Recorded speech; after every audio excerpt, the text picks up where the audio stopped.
Hello, hello, hello. We are live and we are talking Phantasm. One, two, three, four, and five.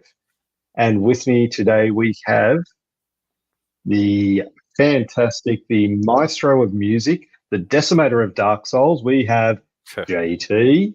What's up, guys? And of course, we have the one, the only, the person who has the Phantasm poster behind their head, the That's right. Agoraphobe. The controversial one. The big baddie. Yeah.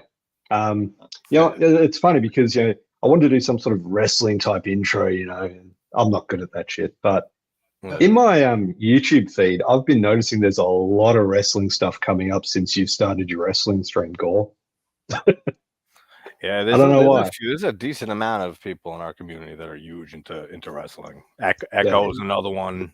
Yeah. Professor Macabro too. Yeah, In case you guys didn't know, wrestling is really, really. It seems that way. Yeah, like even if it wasn't like the community, it seems that way that it's like getting big again. Yeah. Well, that and I think things are happening in it. Yeah. I mean, this man's about to go to prison for the rest of his old ass. I mean, he's old. He's about to go away. Wow. I didn't even know what happened with him. That's funny. Sex trafficking, all kinds of shit, man. Oh, I'm sure. I wouldn't put any of it past him. It's bad. He's a piece of shit. Okay, well, enough of Vince McMahon because let's get into Phantasm. Yeah, well, well, it was let's leave it at that. We're discussing Phantasm. I've got my Arrow box set here. I know JT and Gore have their sets as well. But we're going to kick it off with Phantasm 1. Oh, that is such a nice Sentinel, man. Like, that is awesome. Yeah, sick. The spheres are so iconic in this fucking franchise. They really are. Right. Like, here's a question for you. Spheres or Sentinels? I like it as spheres. I just like calling them spheres.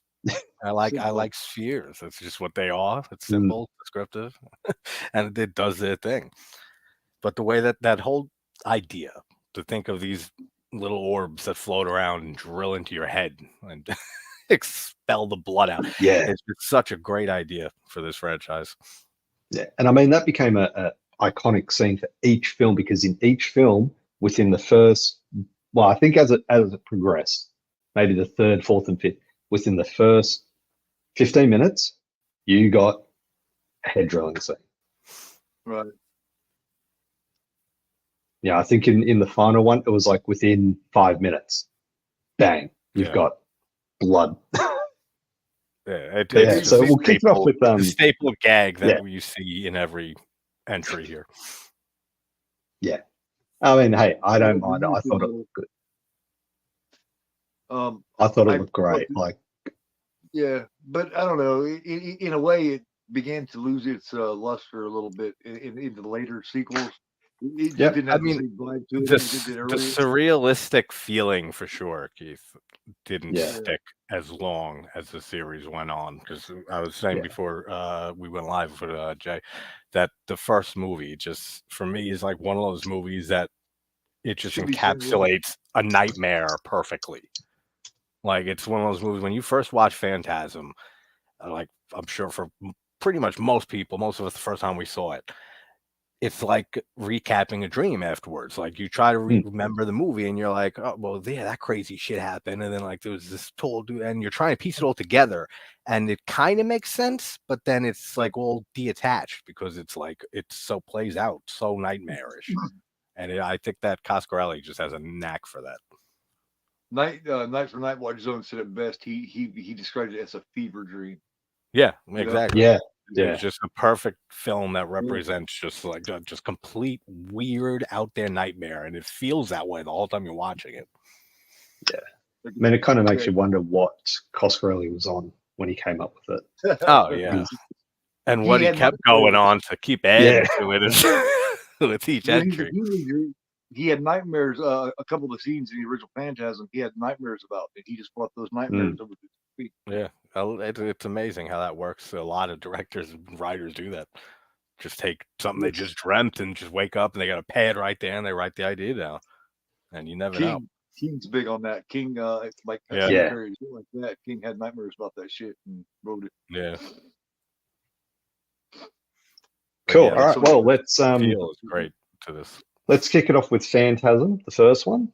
So, JT, how'd you get introduced to the world of Phantasm? Phantasm. When did I see Phantasm? Probably my teens, early teens or so. And again, just exactly what I was just describing was how I felt the first time I watched it. Just I've always been like a fan of those ambiguous, surrealist movies. And this was just like one of those movies that grabbed me instantly, especially the score to this is just iconic. It's legendary. It weaves, like you were saying before we went live, it like weaves the whole series together, having that theme just repeating on and off in different motifs and different keys and different instruments and stuff throughout the whole 5 movies in the series. Score is phenomenal. It's in my top 10 scores. And just everything about the movie just like stood out to me. Is what the fuck is going on? I don't care though. I love every second of it. And that was pretty much my first experience with Phantasm. Was I don't know what it's all going on. I don't know the whole story here, but I fucking love it. And I found out there were sequels, and I ended up watching the other 3 at the time. Ravager wasn't out yet. So Ravager is the one I've seen the least, like for sure. Actually, that's understandable. Yeah, I mean, even if it wasn't like, even if it wasn't the newest, I'd probably still, it would be the least watched one. Cool. Gore. Yeah, it's just such a great movie. Yeah. Man, I was introduced to this about 1980 when I was about 7 years old, and I first went from the theater to HBO, and I was probably about 7 years old, and it was really strange. You know what I mean? Imagine at 7 years old seeing something like this was really, really weird, man. And I didn't really have the words to describe it until Knight called it that fever dream, and that encapsulates it perfectly. Yep. I can remember certain little things. You remember certain little things when you was a kid. You have certain little memories, and the one thing that I remembered more than anything was him standing over the bed and the people popping up from the ground and grabbing. Oh yeah, that's such a great scene.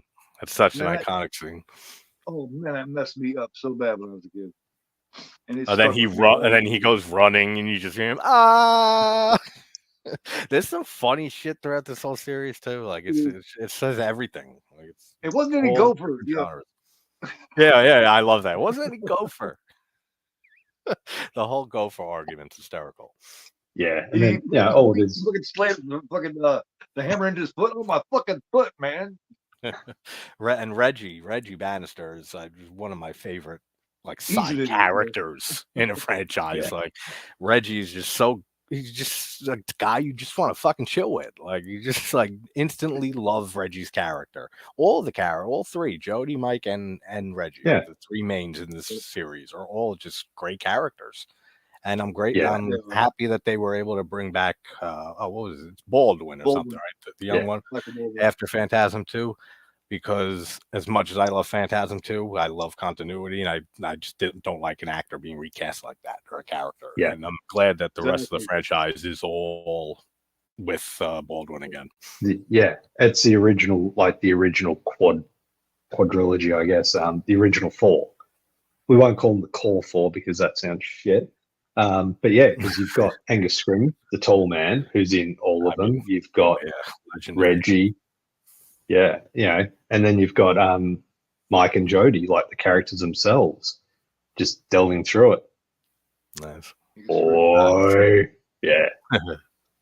There's so many things that are just iconic about this series. That the boy line, Angus Scrimm's performance, and that's just like this is a franchise I feel that kind of like with Robert Englund and Freddie and Brad Dourif with Chucky, I feel like nobody else can play the tall man except for Angus Scrimm, and unfortunately he passed. So I don't know how I'd feel about a Phantasm remake or anything like that.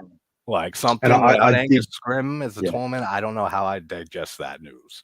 Like yeah, he's the tall man. It's always going to be Angus Scrimm. he is. I mean, that's like when they recast Freddy. Yeah, Yeah, and it's not that and we saw what's how his. it worked. Well, I Yeah, mean, he's not exactly. a bad actor. No, He's he's a a good great actor. actor, but Even in like early roles, like in Doll Man, yeah, the Full Moon movie, like he fucking crushes yeah, it. Haley, he's a Watchmen, great actor. Watchmen, yeah. yeah, he's fantastic. But it just that character means so much to so many people, especially like you look at the tall man. He's like iconic in the horror genre. Oh You yeah, know, the presence that he brings in is just insane. And I actually asked people, who do you think would, if they refilmed this, if they remade this, who could play the tall man? The only one that someone said was Clancy Brown. That'd be he's a weird. phenomenal I actor, and I I can could see maybe it, see it. but I can maybe see it if he was like. yeah, I mean, he is getting up there, yeah, Clancy Brown. So I mean, that's interesting. That's an yeah. interesting I mean, answer That'd be weird, wouldn't because I love Clancy he's Brown in yeah. everything that he's ever been I mean, or done voice Kurgan, work for, like anything. He's Starship fantastic. Troopers. Pet Cemetery 2 and Pet Yeah. Cemetery 2 is a hated on movie itself. That one, I love the second movie. I'm not a fan of Pet Cemetery, full stop. But Yeah, I liked 2 I better than the original. I don't recall a lot about Pet Cemetery 2, but yeah, I think I Because might give it a rewatch. Edward Furlong, right? Mm. Yeah, and Yeah. Clancy Brown. It's kind of like a side story of the Pet Cemetery. It's exactly what you expect. It's really fucking out there too. Like it's one of those sequels, and it's the same director, so it's one that's just like Okay. a completely different tone. Mm. I don't make him do that. Well, Yeah, and that's one thing with this series that's really, really consistent is that the tone in the series is fucking great. Like it sticks through all 5 movies. It feels like Phantasm at least. Like there's none that sticks out and like this don't feel like a Phantasm movie or anything like that. Like they all flow pretty well. Like for how spread apart they were, also. With everything, he is at least consistent. Yeah, like I mean, think about it. This went what 4 decades almost. The franchise spanned. Like that's a long time, and to line up all your entries that are pretty spaced out over those decades, and make it cohesive and feel like a series and feel like Phantasm every time. So that's something to commend right there. Yeah, that is one thing they kept consistent. The rest of it, I'm not so sure if they kept that consistent. I think they might have tried to explain the past a little. Oh bit yeah, more. like with the writing and stuff, sure went down. Yeah, with the whole that whole time story, the whole time travel thing or whatever. The past life with the tall man's past life is a little out there, but at that point, it's like you're already out there for the trip. Like with the much time you put invested into the series, with like the 3 movies, and so it's like, all right, at this point, let's just go wherever. Like, take us to space next. It doesn't matter. Fuck it, yeah, just take me for the ride. Fuck. Yeah. So we got King Gore asking, wasn't the first Phantasm supposed to be much longer? Yeah, I'm not aware, but it wouldn't surprise me. It wouldn't surprise me either. I'm pretty sure I've 3 heard hours. that, I'm looking it up now. The original cut was over 3 hours, and they had to cut it down. Yeah. They've lost most of the extra footage, but some of it they did use in Phantasm 3. Interesting. I didn't know that. Yeah, Phantasm 4 it was reused in. Yeah, because I remember watching it, and it created a whole different effect for the entire movie. Yeah. Like rewatching it, it's like, yeah, very different, very different. But I mean, this movie, this was the set. I'd not seen this one. I actually saw the second one, Phantasm 2 first. So when I found out that, because it was called The Never Dead over here, and I think it was also called The Never Dead in the UK as well. Yeah, it was like, I like Phantasm much better. How did I miss this? Well, no, I still say Phantasm 2 is my preferred movie. Yeah, because it was my introduction to the series. But you know what? I we'll discuss that in a bit. But this film, like, was just amazing. Like the way just, well, like you said, Knight said it best, fever dream. It's just so trippy. It's this amalgamation of horror and just completely balls to the wall craziness. Absolutely. And that's why I say often I'm not a big sci-fi guy, but it's got to be like sci-fi for me. It's got to be out there, like more than just your regular, just like spaceships and space and stuff like that. That's why like the Fifth Element works so well for me. And that's why like stuff like this works so well for me. It's got to be like real original, creative stuff in the sci-fi genre for me to be like, wow, all right, it's catching my interest. But yeah, they're great. Well, I mean, the way they incorporate sci-fi with horror. In this. And I mean, you can't get much more original than this because I've not seen anything like this. And like we said, like with the main three of this one, you've got Michael Baldwin, Bill Thornbury, and Reggie Bannister. Like just the way they just hang out like they are friends. They feel like exactly. It feels very genuine between all of them. The dynamic between all the actors is just phenomenal. Yeah. Like so I mean, this one, lives, even from the first in the scene in the first one when just they're sitting down and Mike and Reggie are playing guitar or Jody and just that scene, it doesn't have to be there in any other movie. Like it could have been cut easily. That's probably them just like taking a break or some shit and just like jamming on set, and they said let's throw in the movie. But it adds a lot to like their friendship and stuff, and seeing them have that little moment of them jamming together and playing and stuff like that adds to it, and it really just like helps grow those characters. And I mean, you mentioned like the lost footage that they reused in Phantasm 4. There is a scene in that one where they're all just sitting together and they're on the CUDA. They're sitting on the hood of the CUDA having a beer. Yeah, and it just shows like that was I believe I read somewhere that was just they would just have the camera rolling, and they were just chilling out. So I mean that's one good thing about these films. Like you don't hear stuff like that anymore in recent films. Like everyone goes to their trailer and they're all sipping on their lattes or whatever. But like, that was a Thornbury song. I mean he wrote. He started jamming it. And then Reggie Bannister, he got a guitar, he started jamming it with him. Next thing you know, there's like, it's such a great scene that any other movie it wouldn't matter, but like it's such an important scene in the first movie for me. Just to show that they know each other and that they really have that they have a very good understanding of each other and stuff, and that he can just sit down and fucking just start playing over him and stuff, and that they have that. It shows that they have a long history together. And a good friendship. Exactly. And then, of course, we came to the second one. Phantasm 2, which recast Mike. And this is the sole reason 2 is the hardest fucking one. You can't find it anywhere streaming. Yep.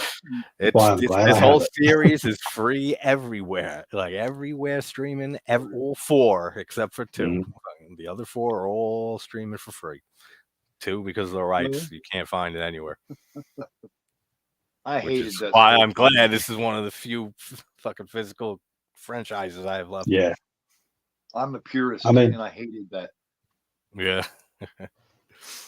Look, I get that. And when it came to number 3, I'm glad they brought back Michael Baldwin. Yeah. But this was my introduction to Phantasm. Yeah. So for me, I don't have, I don't want to say hate because hate's a strong word, but I don't have that sort of hate that some people have for this one because of the change in the character. Like the lead actor, James LaGrosse, taking over from Michael Baldwin. But because it was my introduction, he's not great. Like he's far from great, but he's not bad either. No, exactly. He holds, and since you said it's your first experience with the series, so it's like that's your mic, your default mic. Exactly. Anyway. But I mean, what are your thoughts on this as a sequel, and I guess setting it up for a franchise? Because originally it was just a standalone film. Then 9 years later, they come out with Phantasm 2. Yeah, it was 79. And this movie, is just such a step up from the first one in budget and just like we were saying earlier, just effects work. That's what I think of the most with 2. It's just the effects. It's just unreal with all the creature designs and everything that we see in this movie is the pinnacle of any type of effect we see in this whole franchise. Like by a long shot. Because by the time 3 came, when did 3 come out? Late 80 or 90? Late 90, early 90? 94. 94. 94. 6 years later. By then, they're not pumping that much money into Phantasm. Like Phantasm 2 got lucky in the 80s with all the it was huge for horror of the 80s, so everything was horror. So they got lucky with getting the effects that they had in that movie, but it really just brings things to another level for the franchise. And in a way, for setting it up for the future, it kind of hurts it in a way in that regard. Because it is like the pinnacle of effects in this franchise, and then from that point forward, it just feels cheaper. I guess the series, but besides that, I mean, and I'm fine with like the actor who plays Mike in this movie. Like the hate, I don't hear hate too much for it. Like as a film in general, like I think more people like Phantasm 2 than the first one. Like I hear that opinion much more often. Yeah, that's fair enough. I mean, yeah, you've also got this one. Yeah, it's. Oh, this there are so. Yeah, that's great. Like that is like you were saying with the special effects. Like it's a step up, and it's such a good step up. And it's one you didn't think you needed either in like the first Phantasm. It didn't really have any gore. It had like the fingers cut off and the fly. That's cool in effect, but wasn't like all right. In this sequel, we're going to be expecting like to have amazing effect work and stuff like that, and then it's just like an added bonus that we got on top of the first movie. But definitely. What it doesn't have is that surreal quality that the first one had.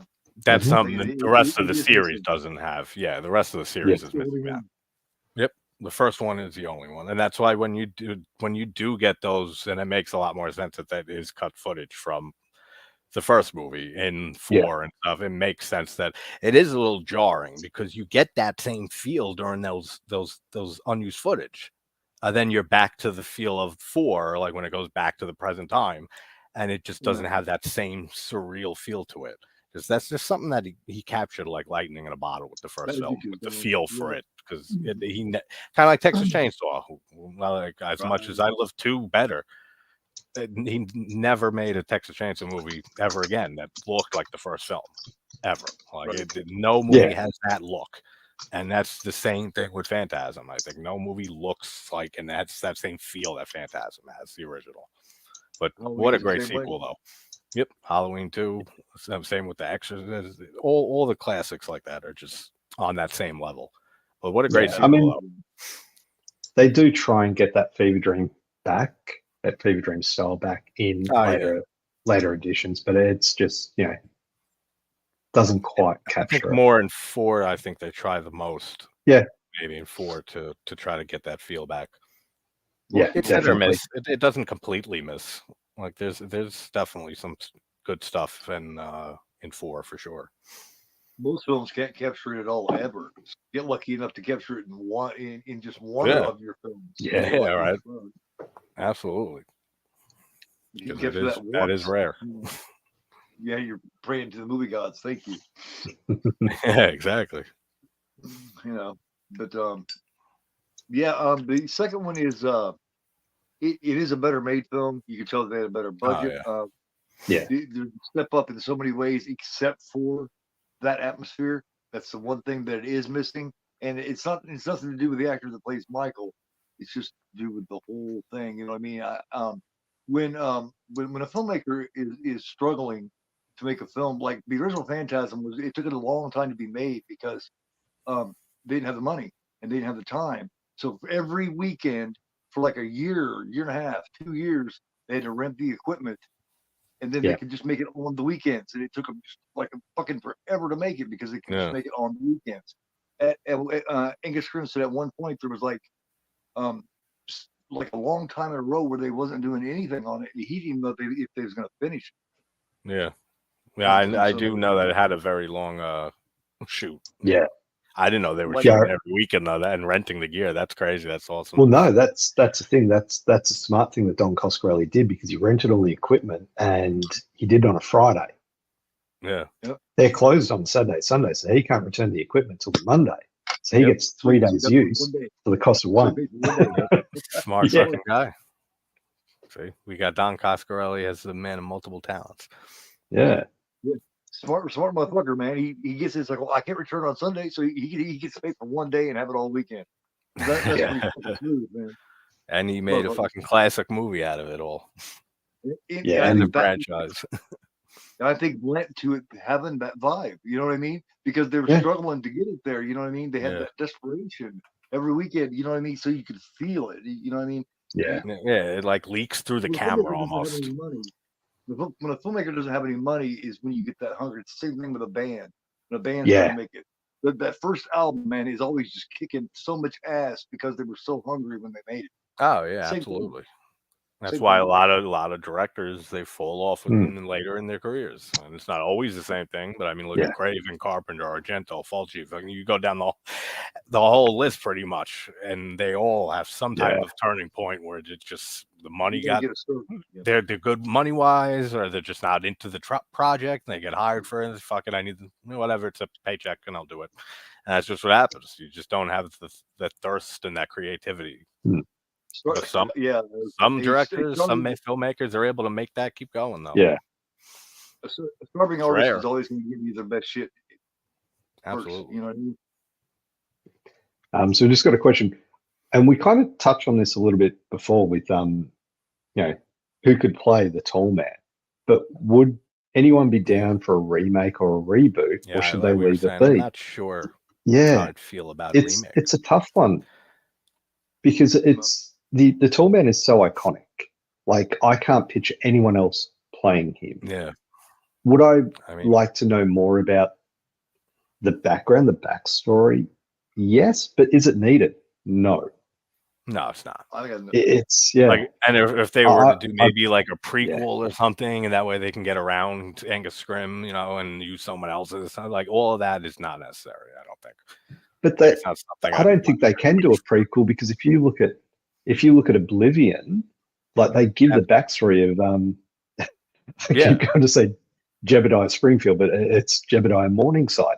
They give his backstory, so you can't really do anything else really with the franchise. I think these 5 films just encapsulate it completely. They don't need to do anything else. I don't think they can do anything else, and I can't really see them capturing that same feeling in a remake or a reboot. One thing I can guarantee that they won't capture in a remake is just the feel of the original. No, that surrealistic feeling that it plays into the technology used in the 70s and stuff that they were filming on it. Like, there's a lot of levels to what gives it that feel, and they'll never be able to master that feel again in a remake. Michael Baldwin said, this franchise and this whole story, Phantasm, died with Angus Scrimm. Yeah. Yep. Yeah. And I would respect that, and I agree 100%. Yeah. Some things just don't need to fucking be expanded on. Like, that's like it's just the thing for like 20 years now. It's just expand on everything. Always a new sequel for something. It's like, no, just leave some shit alone. Like, it's perfect. Just it's not. It has its flaws, Ravager mostly, but it's like it's a great fucking series. One of my favorites, and just that's it. Doesn't need any more. Doesn't need a remake. I think the other thing is, you come up with your own headcanon, your own stories, your own ideas, and if they then expand on that in the Phantasm universe, you're like, well, my idea is better. Yeah, that happens a lot when the bigger a franchise gets, especially. Yeah. Just look at the Halloween trilogy from recent. Hey, man, I can make a hell of a. We'll not have anyone speak badly of the Thorn. The Thorn cult is. I love the Thorn cult. I don't love the Thorn cult, but I love 6. I will try not to rip on. They're not. they're movies, and you enjoy them for what they are. I think. But and it's funny that you just said that because I was just gonna say it's funny, Keith, that you say that how we have such the deep passion for Halloween, both of us, and we've talked endlessly on it, but yet we still have such differing opinions on Halloween 6 and stuff. That's what the best part about talking film with everybody. It's just everyone has completely different tastes, and when it comes to one thing to another. I mean, King Gore's got a point here with the first 3 films. They do have a very similar trajectory to the Hellraiser films. Like, that second Hellraiser film was just full of effects. Like, it was so good. That's a good comparison, actually. Yeah, the effects tremendously. Does that make Phantasm 4 like Hellraiser in space? I've never seen Hellraiser 3. It's not my series. You're missing out. You're missing out. Am I? I've heard that I'm missing out on not too much over the years. I've seen and even the first 2 hours. I love the first one. I love the second one, but they're not like ones I ooze over. I'm just like, Hellraiser. If it's on, maybe if there's nothing else, I'll throw. But like, I've never seen past the third one, and I feel like maybe there's one reason to, like, maybe one or two, maybe at the most.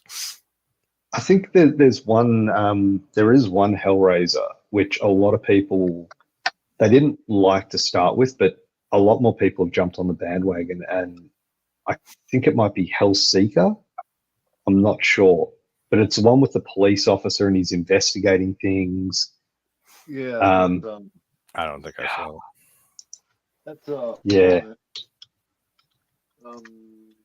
I know that is a title though. For one. Hellraiser Inferno. It's got Craig Sheffer in it. Yeah. That's got the dude from Nightbreed in it. Yeah.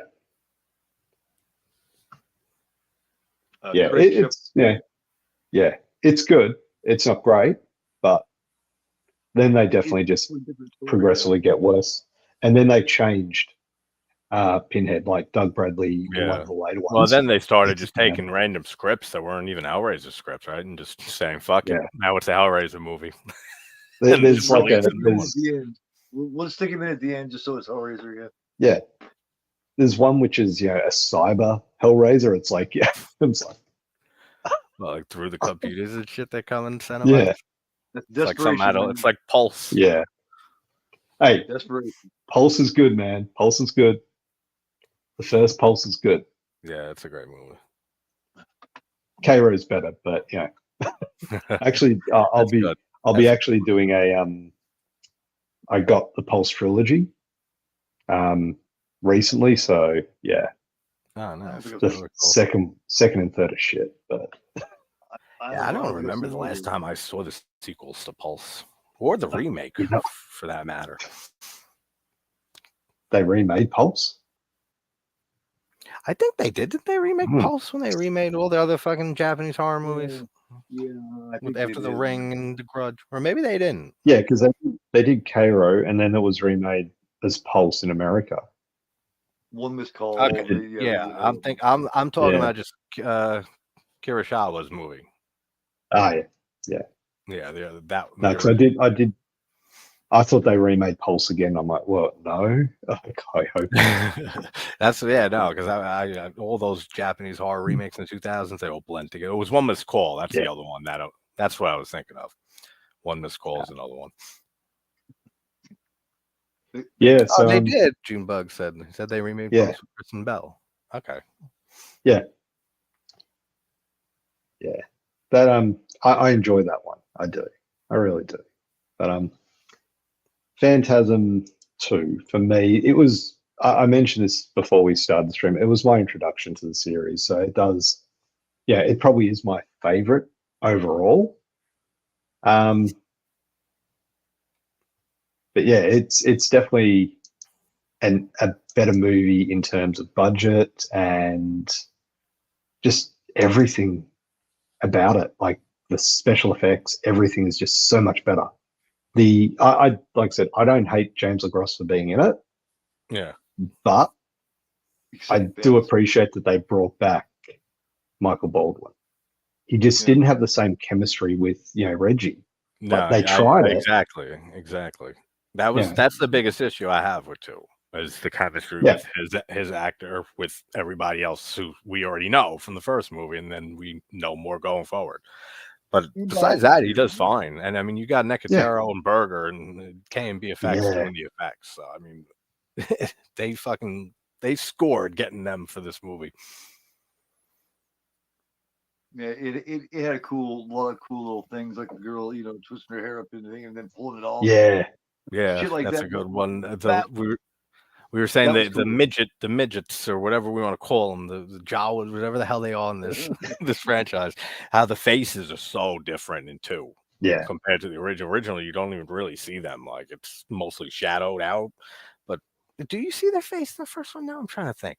This is another thing with this franchise. It's just like how dream-like it is. It all melds together. All these movies kind of meld together. Yeah, you see a shot of it. Yeah, right? Tommy Jawa. That's right. Yeah, you see them. So then when you see it in 2, the design, like, it's a completely different design, but it looks badass. Like, the design of their faces, like, I really like the effects work, the makeup, and everything they did for the midgets or whatever. And it gets better as the series progresses. Like, you notice, like, in each subsequent film, like the special effects, except for 5, they do get better as time goes on. Like, there is that better technology that they use for the special effects, the look of them, they just look more detailed as it goes along. Yeah. All right. Well, if they're gonna match the atmosphere and they had the same actor playing Michael, I liked it a lot more. It's actually interesting that when you just said as the technology got better and stuff with the effects, that this is one of those rare franchises that spans such a long time, like we were saying, that has such a big space in between entries, that this is like one of those few franchises that has like half its foot in practical effects, then half its foot in the age of CGI. Yeah. Like in the 3rd, 4th movie, there's CGI in the 3rd movie, I'm pretty damn sure. Right? Yeah, there is. They definitely use little bits in the 3rd film to touch up some things. And so it's cool. You could see that evolution. Yeah.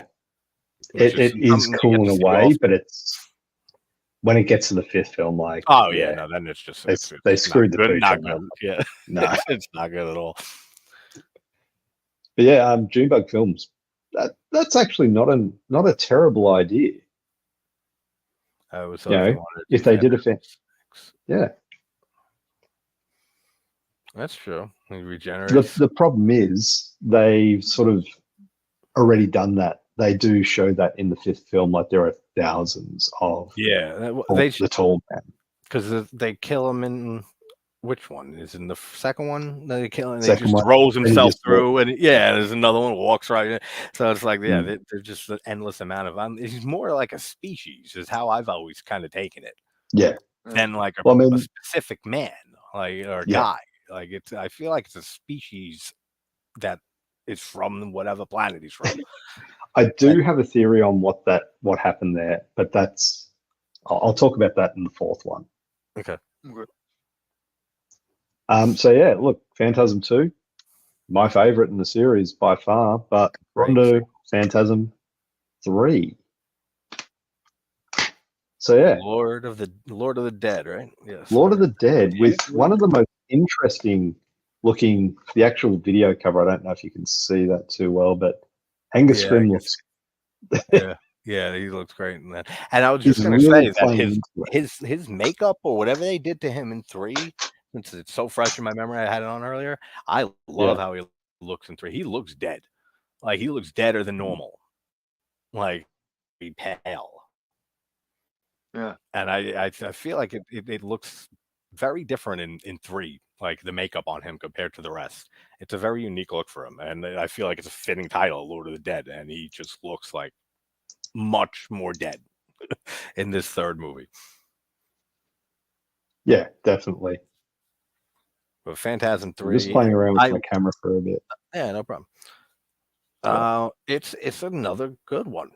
Like, the effects aren't, practically at least stuff, they're not up to par anywhere with the 2nd one.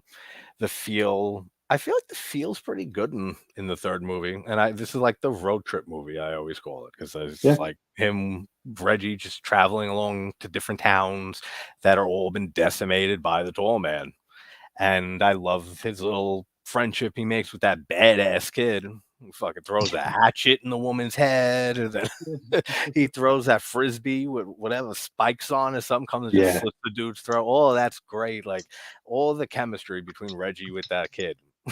It makes that movie pretty much. And then his girl that Reggie meets, the Foxy girl, what's her name? Foxy? Yep. Rocky. I'm just saying it because she's black. Yeah, Rocky. Rocky Foxy was something close. But all of that's great. Like I really like the third film. Yeah, it's definitely a good one. It does have a lot of little features to it which stand out. But there are, like, I have other issues with it, but Gort, what do you reckon? What are your thoughts on the third one? This is one where Michael Baldwin returns, right? And he didn't change much at all, man. I was a little blown away. He was the same size. You know, he'd aged a little bit in the face, but this dude's the same size. I mean, everything looks almost the same with him. Of course, he doesn't have that Dutch boy fucking haircut anymore. But you know, it's I like them getting back together. This is one where it begins to explain the past and shit, right? And is this the one that has the Michael with the ball in his head or whatever? This is when you have Mike. Jody is a ball at the beginning. He's a sphere, and he's like talking to Reggie and trying to like guide him on where to go and shit. That's why I call it the road movie. It's Reggie traveling a lot, and I also love in this whole franchise is a car crash. Every movie. Where the spirits are in the spheres or the sentinels, right? Yeah. Right. Okay. Yep. Yeah. This is a fun entry into it. I like them getting back together. I like the road trip. You get to see a lot of desert and shit like that. Yeah, I think this might be the most fun out of all of them. Like the most fun film in the series. You felt like they reunited. You felt like they reunited and they were happy to reunite. You know what I mean? You could tell that. You could feel it. Oh yeah. Because as much as Reggie Bannister said he didn't have a problem with James LaGrosse, he was really happy to get Michael Baldwin back. Yeah. The whole reason the chemistry, like we said, is phenomenal with all of them. All three was the studio call. The studio didn't want to do Michael Baldwin because he wasn't known. So they wanted to get someone that had done a little more, that had been seen a little more. That's why he wasn't in the second one, which is fucked up. But that's it's great seeing him back, like, and just like you said, it looks just like him. Like, doesn't look like he aged much. Like he has the same. It just looks like Mike. It looks like Mike, and that's how he should be. And it's like, all right, good, welcome back, Mike. And he's with Reggie. Jody's in a fucking sphere, and they're off on the road. It's just a fun movie. It's just that's the best word I can use to describe it. It's just like probably the most fun in the five movies. That's one of my issues with the movie is Reggie and the fun that he has in it. Well, I mean, it's not the fun that he has in it, but he's very similar to Ash Williams in Army of Darkness. I can definitely see that. Comedic. He is, man. And it's too much. Like, so goofy. Yeah, it's there are scenes which just he's the comedic foil in this film, and it just didn't feel right to me because he's the everyman hero. Yeah. They go over the top with him like that. Yeah, but I don't know. To me, it doesn't affect me as much, but I definitely, as soon as you said made that comparison, I said I can absolutely see where he's going. Absolutely. And look, they make him much more like they said. Let's make this like an Evil Dead. Let's make him like the Bruce Campbell of the series. Like, they had that pitch somehow when they were writing the movie and stuff. When you got it, it works, man. For me. That's why Evil Dead went that way to begin with. It wasn't intentional, but they seen that they had themselves one hell of a physical comedian with Bruce Campbell. That's why they went that way. Raimi was like, man, we can't just not use that. You know what I mean? Yeah. He kind of had to go that way. That's what I always tell people. They kind of had to have a Bruce Campbell with that much talent physically. I say all the time, Bill. Bruce Campbell should win an award for most pain endured by a horror actor. Like that guy has done so much physical stunts and just shots that Raimi would do and never use and just do it over and over just to fuck with his friend and stuff like that. He's been in so much pain, Bruce. That guy should win a life. The scene where he's smashing plates over his head. My horror life or something. Yeah, plates smacking himself and like do it 8 more times, Raimi would say, and he uses not even barely a 5-second cut of it. Evil Dead 2, where he actually grabs himself and flips himself over. Yeah. Like he does that backflip, and it's like, oh. It's so great how he does that. If you took John Ritter and Chevy Chase and they had a love child, it would be Bruce Campbell. That's funny, actually. I've never heard that analogy, but that makes sense. Because of the physical comedy. Chevy Chase will kill him. When he was younger, would kill himself for physical comedy. And we all know John Ritter was a genius with physical comedy. And Bruce Campbell was the first one I had seen since Ritter to be able to do it that well. I mean, I'm looking at the history. You got Dick Van Dyke. He's so natural with it. Yeah. Not many people are able to pull that off, man. No, I mean, one is that you just got to have you got to be ready to hurt yourself, like a lot, and stuff doing these stuff, and not everyone, people hold back, and you can't hold back doing that type of performances and stuff. And Campbell is just someone who does not hold back at all, like in any sort of way. You see a hint of it in the first Evil Dead. Yeah, they didn't really know what. They didn't know exactly what they wanted Ash to be. As he was still just Ashley, like the character in the first Evil Dead. And then for Evil Dead 2 is when we got like, all right, this is Ash. Like this is how Ash is supposed to be. Yeah. They thought about that between 1 and 2, and we was like, man, we really got to play on that, dude, because you really, we've got to highlight that, man. And that's why it went that way, the Army of Darkness and all that. That's I know, and I know you don't care. I know you don't care for Army of Darkness. Yeah. But they had no choice. They really didn't. I mean, and it was a fucking studio film, for Raimi. I mean, that's a big break.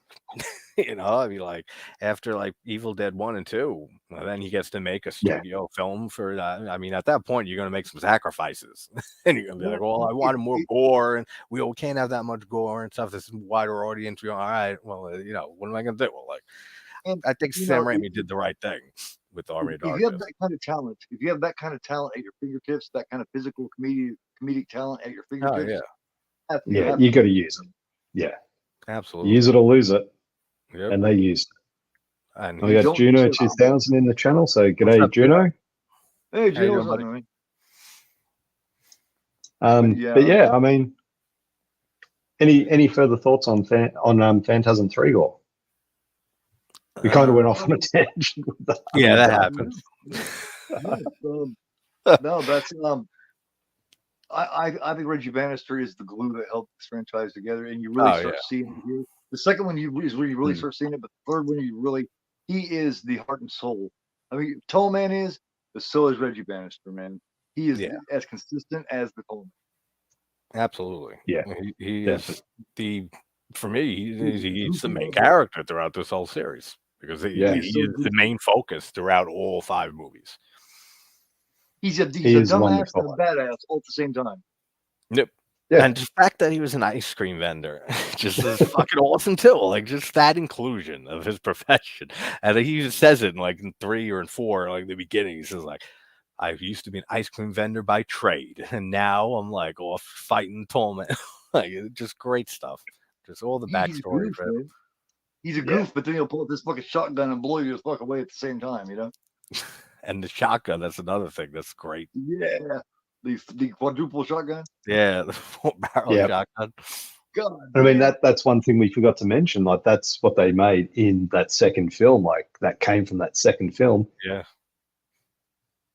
That's a great scene, though, when they break into the hardware store and they're making all these flamethrowers and, quadruple-barreled shotguns. Just such a great idea. Yeah, isn't what in the third one when he falls out of the tree or something like, and he has the shotgun and like the midget falls out of a tree, something like that. That's what I mean. These movies, he shoots the gun up in the air, like just and and then just like bang, bang, bang. And I think for me that's where the comedic elements start in this film. Like, yeah, you kind of like, really. Overall, I do enjoy Phantasm, so I think it is good, and it does bring back the main cast, like when you first see them, but it also takes it on a new direction. Like, you know something's happening with Mike. You know there's something going on there because Jodie's back. yeah, Yeah, he's a sphere now. Like, yeah. Now there's a whole bunch of questions. yeah, with the whole and sphere, why is Jodie a sphere? So it definitely like the turning point, the midpoint yeah, of the franchise, for but sure. it's got a great cast in it. Like, not your core group, but you've got Gloria Lynn Henry as Rocky. You've got the kid, Kevin Conway, I think it was, Kevin Connors, who played Tim, the little kid. But you've also got those creepy, the trio of creeps. I love them. Yeah, the trio of creeps that get resurrected as zombies. Yeah. Oh, that kid messes them up. Like, he just destroys them. I love it. It's like Home Alone on like Phantasm version. Right. And I think like good analogy. Yeah. Yeah, Exactly. King Gore said it best. Like, this is the fun one. This is the fun part of the trilogy, the original three, and the analogy to Hellraiser. It does suit it perfectly because one was a trip. It does. Two, that's where they up the gore and special effects. Three, this is just fun. Like, it's just having a good time. It still has those. Reuniting, it feels so good, Yeah, definitely. So, all right. Well, we've got two more to go. And just those three, like the solid three movies, and in all three different decades. Right? Yeah. Exactly, yeah. Like that's a pretty good track record at that point, for a franchise moving on to its fourth film. Yeah, I mean, how many other films can you say that have sort of maintained that level? Not just quality of story, but quality of cast. Oh yeah, no, not many, and that's why I think the cast stands out so much throughout this whole franchise, is because of that that tight knit dynamic that they have. Yeah. So it comes to 4 years later. We're up to Phantasm 4: Oblivion. So 1998. We've got the same cast as there. Like, they don't change from here on in. Yeah. This had less side characters in it though. Yeah, no, because this is when they focus heavily on Jedediah and the whole backstory of him. Yeah, I think they also wanted to, the budget wasn't as much as the previous ones as well, so they had to scale it back. Yeah, and this is where they really started bringing in the CGI. Yeah, no, yeah, heavily. Yeah. But I mean, to be honest, and that's just showing 4 years you said? That's the difference, right, between these? Shows the difference just from 94 to 98. Yeah. In CGI. The CGI in this wasn't too bad though. Like, it wasn't. No, it's not like Ravager. Levels at all. Oh. Yeah. So, let's go. Phantasm 4. What are your thoughts on it? Yeah, this is when it definitely starts slowing down quality-wise, heavily for me. But there are still good things in this movie. This is one that it's in this one, right, with the shot with all the spheres with the tall man and they all rise up to him near the ending. That's a great shot. There's a lot of great shots in this movie. There's some great effects, even though some of them do look a little iffy. There's some stuff that's good in here, but for the most part, this is where it starts falling heavily for me. I mean, all the backstory on the tall man with Jebediah Morningside and all of that, it's whatever for me. I don't really have a feeling for it either way. I just kind of watch it at this point and accept it for how it is, same as Ravager. Pretty much that whole film. I just look at that and just take it at this point. I'm watching those series. And all right, it's Ravager time, or it's part 4 time, and I just enjoy it for what it is. But it's nowhere near as close to the previous 3 films. It's a decent drop. Yeah, they use this is the one where they use some of that, the old footage that they still had anyway, because they lost a good amount of that extra hour and a half. Because the original movie was like twice as long to begin with, so they used what they had left. The rest of it's lost. And I like that aspect of it. This is also the one where Michael has the spear in his head, right? Yeah. Where he's basically he's resigned to the fact that he is the tall man, that he belongs to the tall man. You know, he's just kind of resigned to it. I do agree. The CGI could have been much worse when they got the in his head and shit. That doesn't look too bad. This one could have been worse, as we see. When we get it could have been. It could have been much worse for it. Even Ravager, I mean, as bad as it is, I feel it. I mean, we'll talk it, but I feel like it's not as terrible as people hate on it for. That's all I'll say. Yeah. He doesn't have the soul, you know what I mean? Oh yeah, absolutely. You know, it doesn't feel like it has a. Yeah, it feels like Reggie almost does in that movie in Ravager. Like he's, like he's just like coming like old age. Like you could feel it. It's like you're just waiting for the property to die. Like at that point, like. Yeah, this did feel like a very by the numbers entry.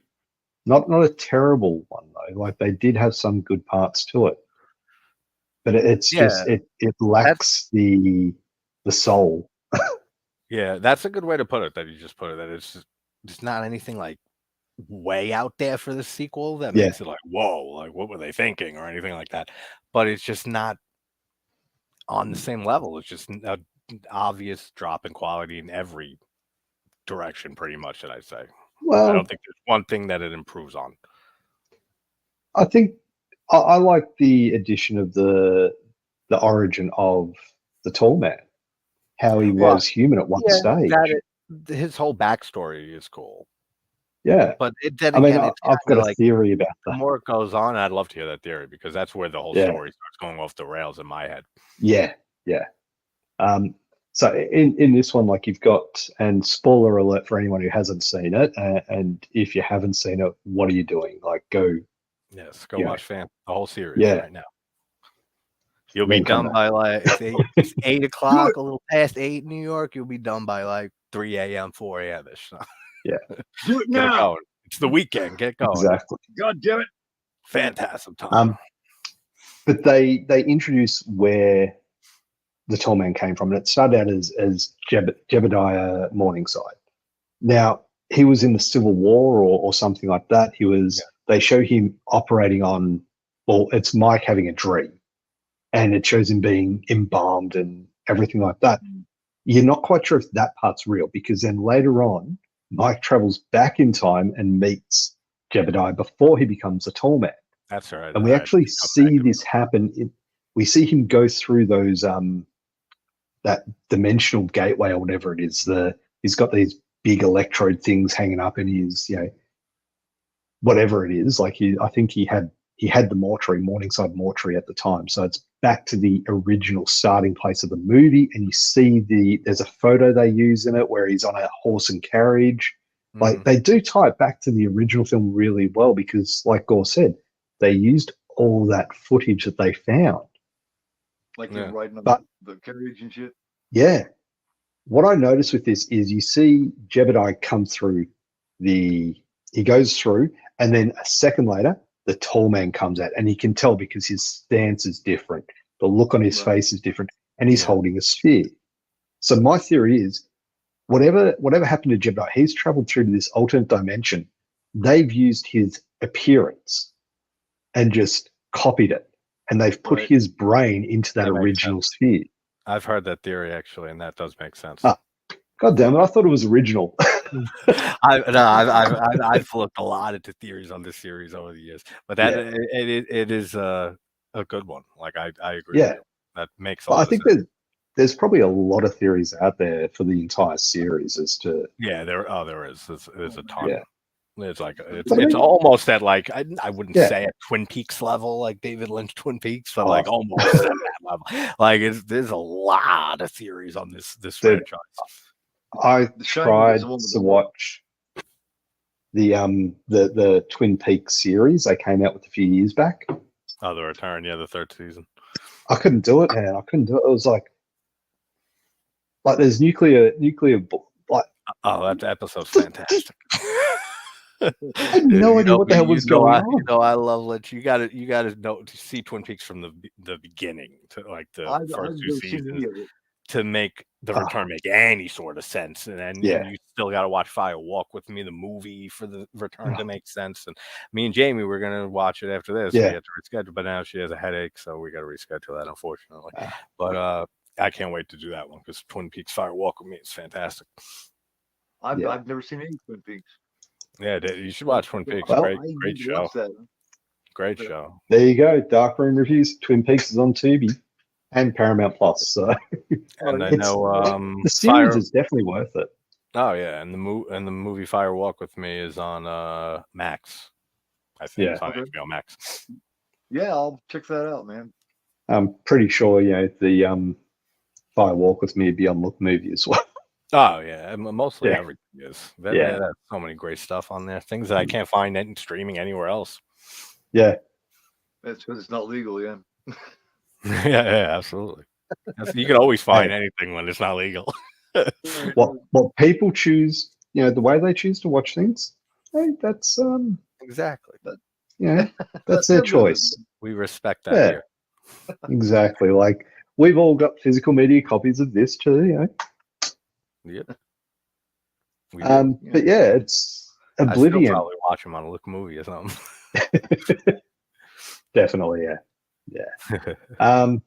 So Juno's just popped in a question: which horror franchise do you think is overrated? Scream. What? Yeah, I think. Good call. Yeah, I think we can all agree that one is, especially after the first 3 to 4. Yeah. You can make a goddamn career on YouTube just talking that movie. It's just so much at times. All I see all the day is screams and notifications everywhere. If anything, doing the channel has made me hate that franchise more than I ever have in my life. I don't hate the franchise. I don't hate the franchise at all. I love the first movie. I can't. The second one is okay. The third one I can take. The fourth one has grown on me, but the most recent ones, no. It's Scooby Doo. It's great. Who's underneath the mask this time? Yeah. Who's done it? These meddling kids, and then they pull the mask off, and it's just like some body who doesn't fit under the mask at all. Scooby Scream. Scooby-Doo. Scooby's just better, Yeah, so I think for a franchise, I think Scream is heavily overrated. I'm trying to think of what other movie or what other franchises. There's a hot take Halloween as a franchise. Absolutely overrated shit, I would say. As a franchise, definitely. That hurts me, but yes. Well, I think it's as an overall franchise. If you take but how many movies have been made on Halloween? The original, 3, 4, 5, 6. I have nostalgia. H2O a little bit. And then 7, 8. Then you've got 10, 13. There's 13 films. Yeah. Overall, but if you separate those into the first one, how they've got the different timelines and all that bullshit. Yeah. There are good elements to that franchise overall. Oh, absolutely. Like if you're talking if we're talking just like 1 through 6 continuity, something like that. That's probably my favorite. That's my ideal Halloween franchise right there. 1, 3, and kind of 2. Like if they stopped right after 6, or even H2O, I mean, as much as I don't care for it nowadays, even if they stopped right then, now I would be fine with it. Yeah. We've got Foreign Horrors, The Wild Guys, and up, yes, this is live. How you doing, buddy? We are live, so but yeah, and he's agreed. Yeah, fuck Scream.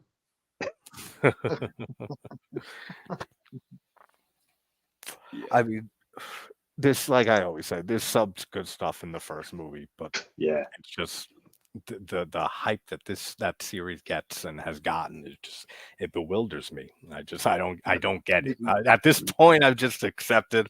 I don't get it. I don't get what the fuck people see in those movies. There's, in my opinion, a ton more better horror films out there. Yeah. If people love it, there's a ton more slasher films that are just better. Yeah. And I mean, the thing is, people are still talking about it, and that's what makes, like you were saying, you can't go anywhere without seeing a Scream notification. And I mean, hey, all power to them if people like that franchise, if they like that film, good on them.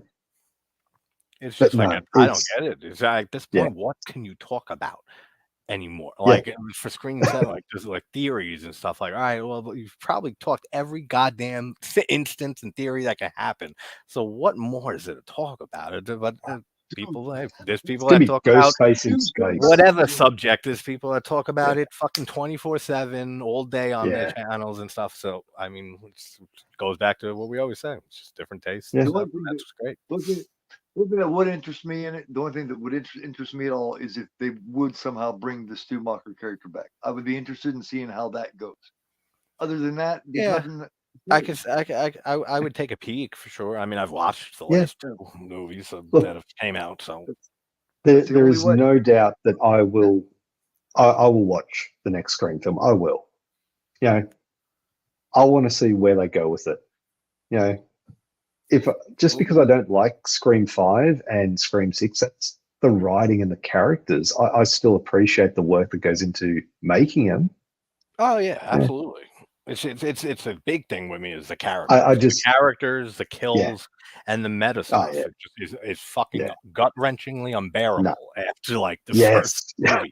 Oh, thank God you said that. I thought you were going somewhere different. When she starts jumping like in the 5th or 6th movie, and she jumps off like it's a franchise right now. It's like, shut the fuck up. Are you serious? Like, and I don't know. Let's talk Phantasm. It's way too much. Before we get into the final Phantasm film, yes, I have seen Exorcist Believer. To be honest, look, as a possession film, it's good. I love a good possession film. This one, the first 2 acts were great. It lost me in the 3rd act. I did not like the 3rd act. That's how I felt pretty much. Some parts of the film were, some parts of the film were a little bit, the baddie and the dad. That part I hated. When I first saw that trailer they had dropped, I'm like, oh, no. And I know The Exorcist is a classic. Everyone loves The Exorcist. You find someone who doesn't say it's a good movie, I'd be very surprised. I thought about it too with Gremlins the other day when I was doing that. I said, I've never met someone in my life who said I hate Gremlins. Like that's something too. Like that's a movie too. There's a few movies like that I've never heard anyone utter a bad word about. That would be an interesting stream. What movies? Yeah, right. What no one said a bad word about? Has it never a word negatively been said about these Halloween 2? Halloween 2. No one's ever said a bad word about Rob Zombie's Halloween 2 ever. That's I mean, wait, what? I love that movie. I'm in the minority. I love H2. Halloween 2. I know you like it too. It has something. It has something. Yeah. It's fucking savage. Michael is savage in that movie. Yeah. Oh, he is. Yeah.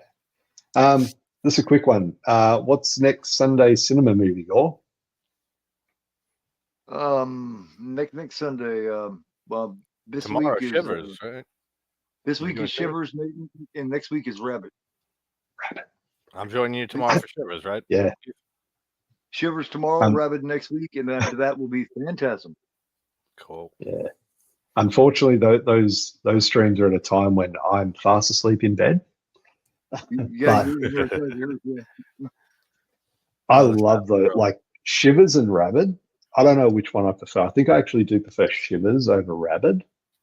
But Shivers is great, man. Yeah, I just watched Shivers for the first time like a few months ago because it was one of the few Cronenberg movies I haven't seen.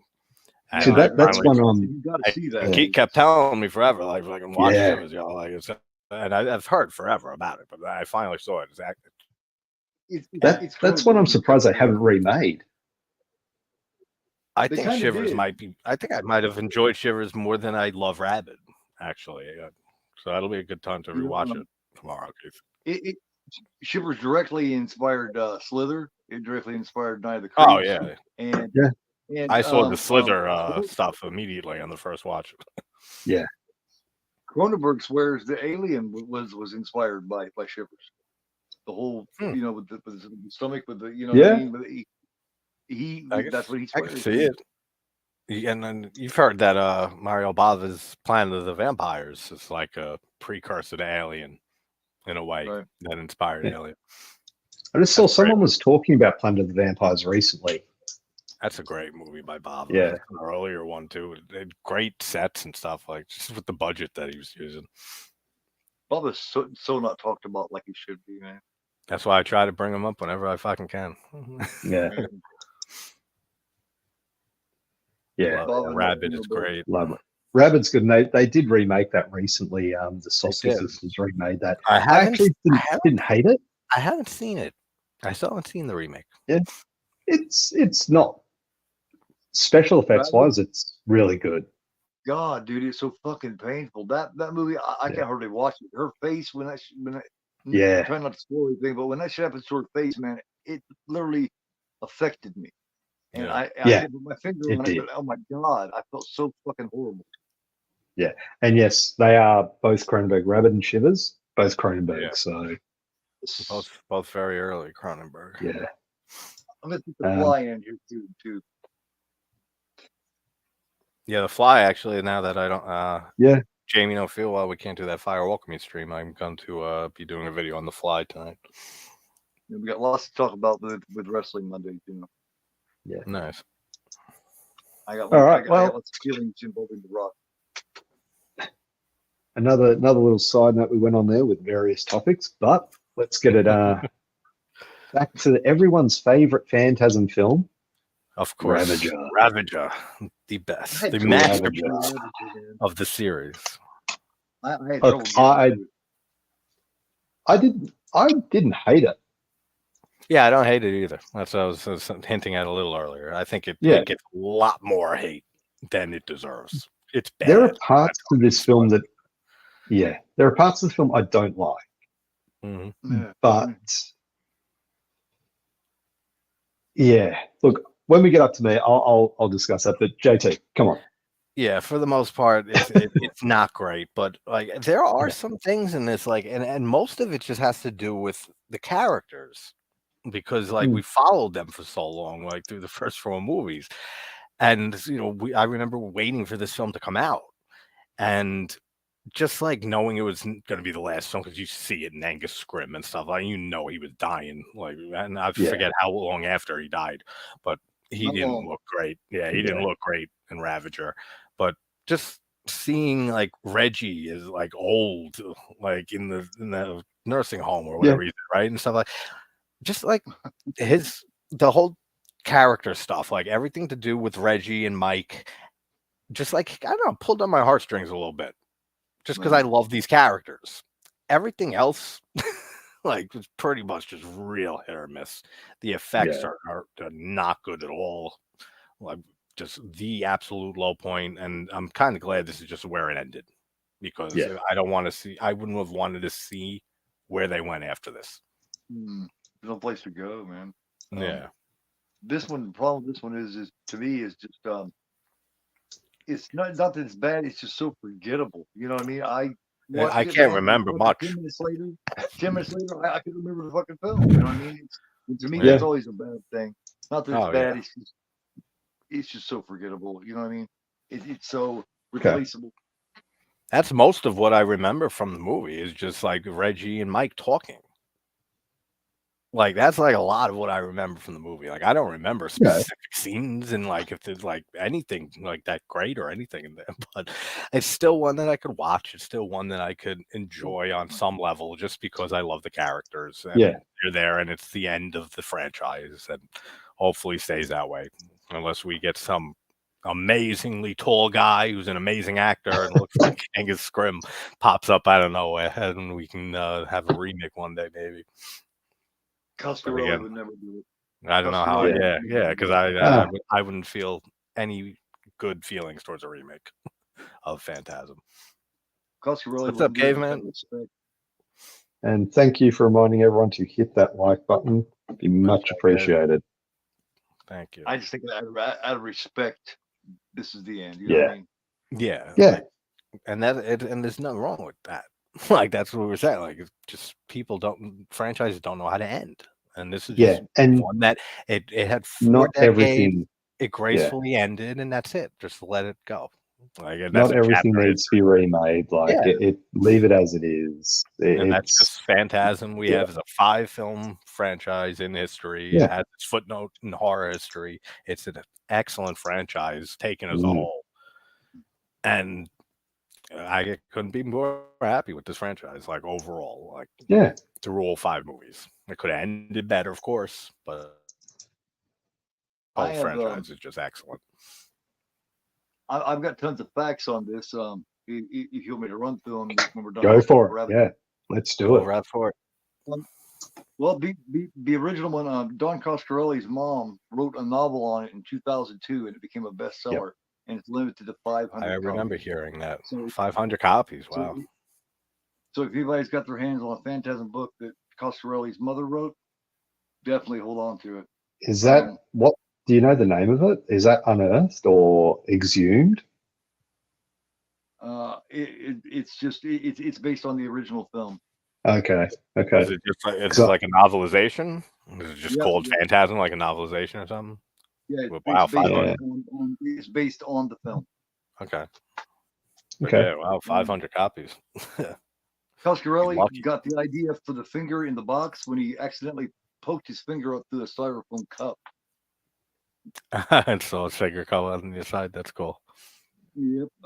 Phantasm was based on something I didn't know. I guess I haven't read enough Edgar Allan Poe.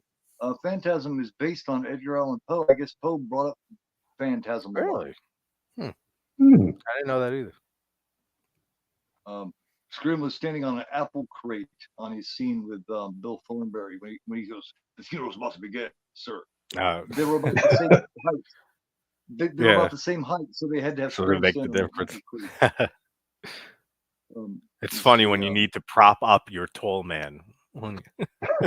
The dwarves are children. There's children in those robes. Interesting. Because they don't look like fucking children. Or any children I'd go near. No, they don't move like kids either. Like they're they're just like evil little little shits. Little Ewok shits. The disappearing of the mansion at the end of the first one, when it just kind of glows and then disappears. Yeah, it was done by Joe Westheimer. He did a lot of the effects in the original Star Trek series. Okay. Oh, interesting. And if you look at it and you think about it, it does look Star Trek-ish. Yeah, it does. I just put it down to the time of when it was made. Yeah, that's what I would have thought, but that makes sense. When Michael's running around in the cemetery, there's a headstone that they made that is Cecilia West. They made that in tribute to Harry Houdini's mother. If you look carefully, you can see when it says Cecilia West. That's take care, Foreign. I'll talk to you later. Foreign saying take care. Saying catch you tomorrow, Gore. Cool. See you. Take it easy, mate. Look forward to it. Excellent. Thank you. 1971 Plymouth Barracuda.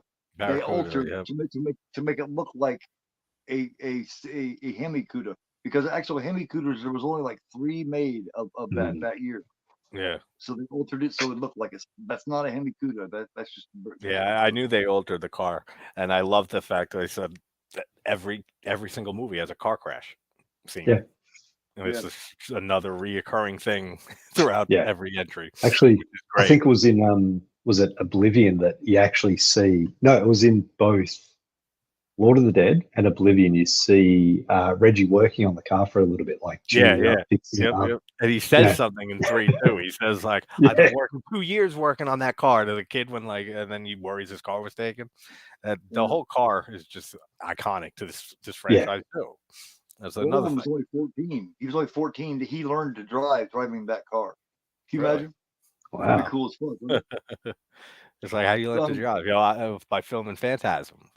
There's a genuine Vincent Van Gogh painting. A genuine Van Gogh painting behind Michael's head on the wall when he's sitting there in the fortune teller place, and he puts his hand in that box. Yep. Okay.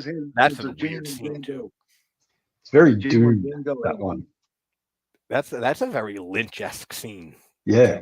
With the grandma and what he's put your hand in the box and don't fear Michael and all that. That's some pretty out there stuff. I love that scene. That was inspired by Dune. Yeah. I love it. The David Lynch's take on Dune. Amazing. I actually enjoy that. I actually own that still too. That's actually another physical release I still have on DVD. The 3-hour edition. Yeah. I mean, the Return Twin Peaks season 3 is like pretty much an 18-hour fucking film, like across 18 episodes. And that mansion is supposed to be the funeral home. That was in Burnt Offerings. That was in A View to a Kill. I knew it was in Burnt Offerings. What else was it in? View to a Kill. Little Girl Blue. I Married an Ex-Murderer. And the theme song. I didn't know it was in that many. I knew Burnt Offerings. The last facts that I have, I'll end it with these. A lot of bands, a lot of death metal bands and shit have used this theme in certain things. The bands that have used the theme, let me see, hold on. Oh no, I'm gonna tell you this one instead. The Ace of Spades by Motorhead is rumored to be inspired by Phantasm. At a New York screening, Lemmy sitting there watching with David Soul, the one that just died. Him, David Soul, were watching Phantasm, and Lemmy muttered that Mike's head looks like the Ace of Spades. And then he spent part of the film writing lyrics in a notepad with a pencil that David Soul had given. So the Ace of Spades was originally. What are you playing down? Just ran over to the keyboard. Fucking love that. Yeah. I got to do a full cover of that because that is such a great. Ace of Spades. Because of the way Michael's head looked, that shit and everything. Yeah, that's the rumor. Too. That's the rumor. Him and David Soul were together watching it in a theater, and he said his head looks like the Ace of Spades. You know, that's cool. Yeah.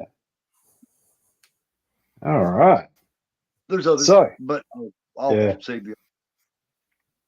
I go through that too. But a lot of times when I'm watching a movie, and before I record, I'll go through IMDb trivia and just to see shit I didn't know. And other trivia you see and stuff, it's like, damn, man, I never knew that. Like, there's some cool little nuggets on some movies that you just never expect to read, and then you read it, you're like, wow. Yeah, you have to compare it though. You have to make sure because some of those are wrong as fuck. You got to compare. Oh yeah, I know because anyone can put them on. So like you got to fact check them. Yep, you got to, or you make something like an ass talking about it. Yeah, you'd be like, in this movie that actually this person did this, and then you like find out, oh shit, that wasn't right at all. That's not true. This is how it went. The chat comes up and makes you look like an asshole. You look back up on IMDb, it ain't there no more. You're like, come on, someone's messing with me. When your own chat calls you out, man, that's I'm glad that's never happened. But I've seen that happen. It's like, damn, your chat's calling you out, man. Yeah. Never happened to me. Yeah, no, luckily we know our shit. That's why. All right. So, Phantasm Ravager. Shoot, Gore, what are your thoughts on it? Final in the series. Like I said, it's not just bad or anything. It's just so forgettable, man. I forgot. I would have had to watch it right before we started for me to really talk that much about it because it's just I was gonna try to make that happen too, but then it got too late because I was halfway through 4. Yeah, because I knew I was like, I don't even remember fucking most of Ravager. It feels like the end. You know what I mean? It really does. It does. A really slow crawl of an end. Yep. And that's what that's what I was saying earlier. You could feel like it ending. Like you could feel like the tired. The tired feeling exactly like throughout the movie. And it just that's why it's just good. Just let it lie like that. Yeah. Let it go out. That's what I said. Like it kind of feels like an open ending. Yeah. They definitely leave it open, but they also end it as well. Like, and that's what I was saying. Like you can come up with your own stories as to the rest of the movie. You don't need any more. You don't need any more explanation. Let it lie. Right. Yep. I agree. But I mean, what a fucking franchise leading up to it. Yeah. I mean, for me, like I because I watched this recently. I obviously did, all the reviews, went through them. So I watched it more recently than you guys have. But look, I'm not going to lie, it was a tough watch. Yeah, it was tough. It is hard to get through.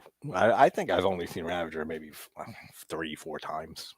Yeah, same. It's definitely not the best in the series. Yeah, and you see how they have aged gracefully through the entire franchise, like nothing, but you can tell they're just like, I don't want to be known as Reggie. I don't want to be known as Mike anymore. Like, it's like odd. I just want to retire now. Like, leave me alone. I just want to be an ice cream vendor. But the thing is, like, Reggie did a great job in this. He actually, like, the acting in this, like, you actually see something a little different from him. It's a more, like, there's just something about his acting in it that's really good. The shock on his face and things like that. That's like what I mean with like how it tugs on my heartstrings a bit with these characters. Yeah. Just seeing Reggie's character like that throughout. But what I didn't like is the way it moved around too much. Yeah. Like, you're dealing with 3 different freaking time streams or whatever you want to call it. It's like, it's past, it's in a future, it's in a nursing home. Like, that's what I remember the most is the nursing home. I remember like in my head, it all takes place in a nursing home. I can't remember any. Well, that's the thing. Like, the first movie was mostly a dream. Like, that was mostly Mike's dream. Is the whole thing, like, from 2 forwards, is that Reggie's dream while he's in the nursing home? Yeah, or is it not? Did it happen? What happened? What didn't? There's enough breadcrumbs and information there throughout the movies to draw those conclusions. Yeah. Even though I hear, like I said, that there's a lot of different theories and interpretations on this series, and I know a lot of people talk about this, and myself included. I always say with this franchise, I love this franchise, and I don't know half what the fuck is going on half the time. And it just works just because of the original film, I think. Just the way that first Phantasm was made and the feel to it and the score and how hypnotizing and haunting it is and just surreal it looks and plays out like this just nightmare, like coming out in front of your eyes. It just set itself up as a series, like, extremely well. Yeah. And if that's out at the end, like with the last one, and that's the end, so be it. I mean, it's I mean, even though it took 9 years for the sequel to get made, but I mean, they could have done much worse. With this movie, with the last movie for sure. We've seen people do much worse. Yeah, exactly. There are much worse options that they could have went story wise or anything with Ravager. You're right. I mean, we've got 2011 Scream 4 came out, and then when did Scream 5 come out? What was it, 2022? Yeah, so 11 years between those two. And I don't know how I remember Scream 5 fucking release year, and I couldn't remember Phantasm 3 or 4. Like, but Scream 6 is fresh on my mind. You look at Phantasm 2, 9 years. Yeah. And such an improvement in film overall, like in terms of the way it was filmed, the special effects. Scream 4 to Scream 5. Yeah. 11 years, huge budget, and it's just not anywhere near an improvement. And I mean, Scream 4, I know, Gore, I know you like the killer in Scream 4. I like that whole aspect. She was fucking batshit insane. I fucking loved it. She was mean as hell. I might say, I'll add this here. Scream 4 is probably, I'd say, the most enjoyable out of all of them after the original. Yeah. I think it's fucking nuts, man. 1, 2, 4, then 3 for me is the way it goes. Not to mention 3 is a lot of people's least. In 4, you got a great character too. What's her name? The blonde. She's Kirby. Fucking, Kirby's a character. Which she's is what fucking And yeah, she's a nut. She's a horror nut like all of us. So it's great. And then, and then I hate what they did with her character in the last one, in 6. Yeah. They brought her back for no reason. Like she was so somebody else. She was so unimportant to that movie to bring her back. They brought her back just as a red herring to be like, yo, check into this bitch. And she might not be an FBI agent or whatever she was. And then that's it. Like, that was the whole reason to bring her back. She was such a good character, though. She was the only good thing I really, besides Emma Roberts' performance in Scream 4 for me. Yeah, like that final scene. Yeah, that final scene where she's like, just, I need to make this believable, and like, it goes back to like, Bruce Campbell smashing things on his head. The way she portrayed that was just phenomenal. Oh yeah, and Emma Roberts, I've always liked her as an actress. Yeah. Yes. She definitely has chops for sure. She's showing them off all over the place. Blackwood's daughter. Yep, Blackwood's daughter. American Horror Story. She was on a season. She's done a million things by this point, but she's always been good. Blackwood's daughter's fantastic. Enough talk about Scream. Always seems to come, even when we don't want to talk about Scream, it comes back to Scream. Dude, that's what happens to me all the time on the channel. Whenever I don't want to talk about it is when it comes up. Yeah. Even in my own head, when it's just doing a video by myself, it'll be like, it comes into my head for some reason. I'm like, oh, fuck, man, now I got to talk about Scream. Maybe we started liking it a little bit more. Maybe it wouldn't haunt us so bad. Yeah, I'm good, though. I'd rather watch it's only and not think about Scream ever again. Look, it's only the most recent 2 films that I'm not fan of. Like, in all honesty, I do enjoy the first 4 films in the series for different reasons. But I don't know. Maybe it is just one of those things like everyone's jumping on the hype train. I still enjoy certain aspects of the movie, of the 5 and 6. Overall, though, I don't think they're as good as people make them out to be. Yeah. Even if Campbell says, fuck this, man, I'm done. Yeah. Right. There's a time when it's done. It's just time to. And I mean, she was in Twisted Metal, and that was a interesting TV series, but she was only in it for 2 episodes, and she did a better job in that than she did in Scream 5. Like, her character was much more interesting. She's sick of it. And it could be because it's a new character as well. Like, she's sick of playing Sidney Prescott. She wants. I can't blame her. I mean, I can't. I never liked Neve Campbell. Like, she's all right. She carries the Scream fine. She's good in some other movies from the 90s. Yeah, The Craft and a few other stuff. Yeah. But she's never been an actress I care about at all, or think is a great actress in any way or anything like that. She's overrated as fuck, man. Oh hell yeah. It was because she was, Party of 5. Like, she blew up in that. Yeah, with that. That's what made her get cast in the first place. Yeah. Like, she's the least important character in The Craft. She's the least important. Yeah. She's the least important in fucking Scream. I feel at this point. I feel like no one gives a fuck about her for like 5 movies. Yeah, look, well, she didn't do it, and it didn't hurt the franchise at all. They were like, well, fuck it, we'll just go with these people then. Yeah, that's what I'm saying. That's why I said for 6, like, as much as it's stupid as shit, just like the others, I actually liked some of the ideas in 6. And if they would have maybe like utilized those in the original Scream back in '96, or I probably might have liked Scream a little better. Yeah, like if they used some of the ideas they had in 6. Like, I think Ghostface was a little more brutal.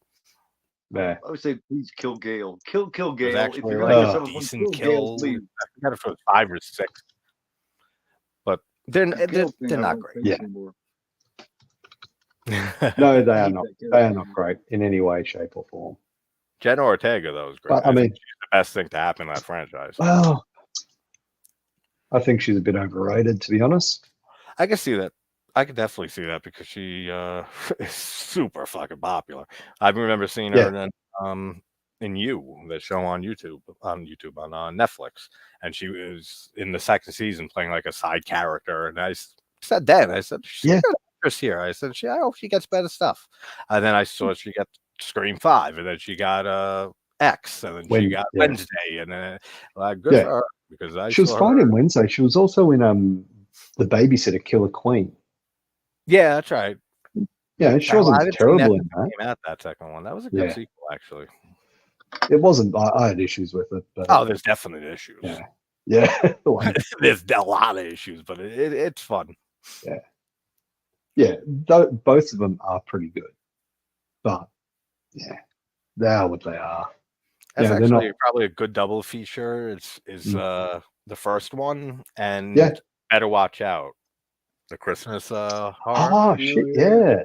That That was pretty double good, feature, actually. putting those two together because it's kind of the same type of Yeah, thing. very similar.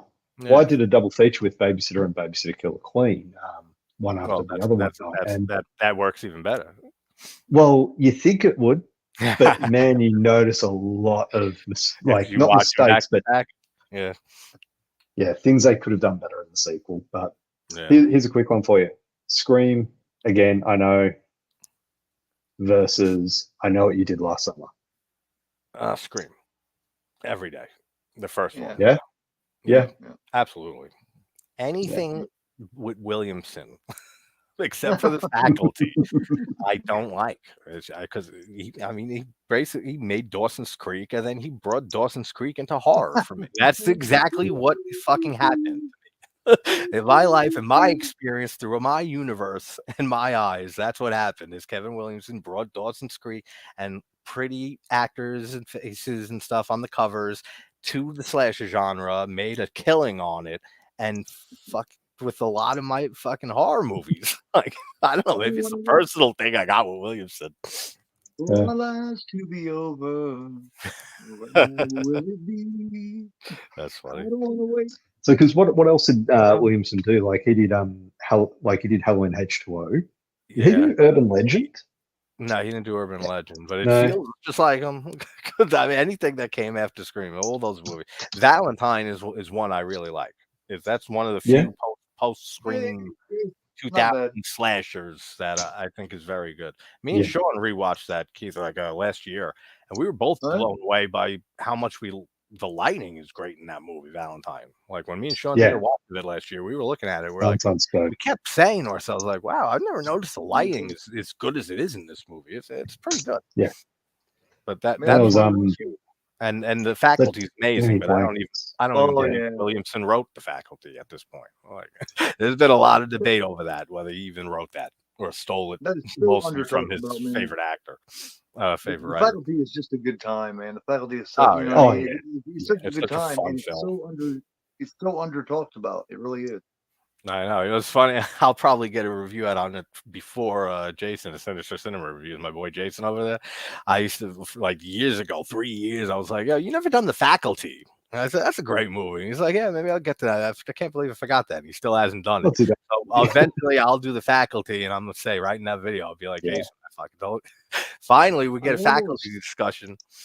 But that is I almost did a walk along on it a couple months ago. I almost did, but then I already had things set up and I couldn't fit it in. Yeah, I'm down for that sometime if you want to set that up. I'm down for a watch of that. That'll be cool.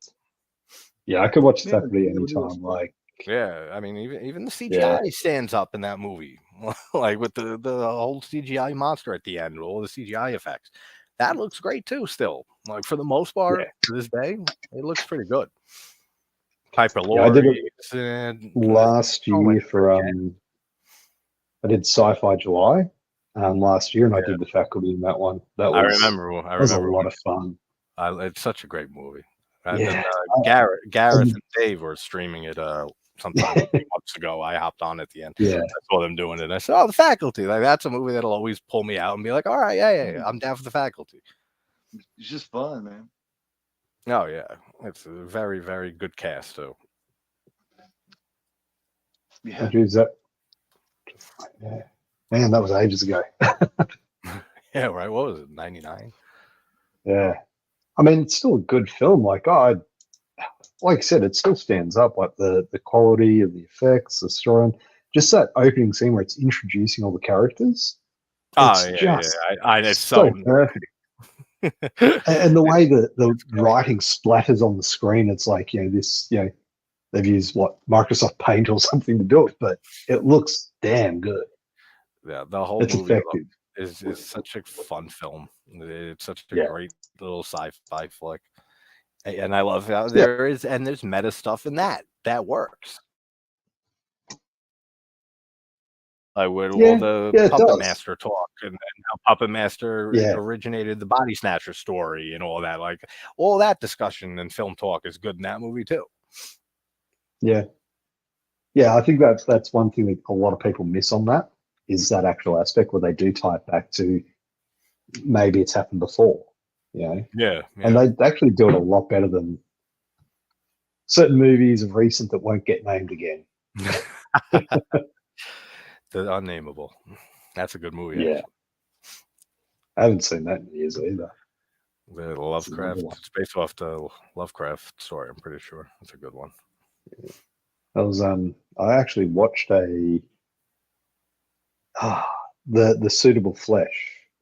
I'll be doing a video this week on that. I liked it. What do you think?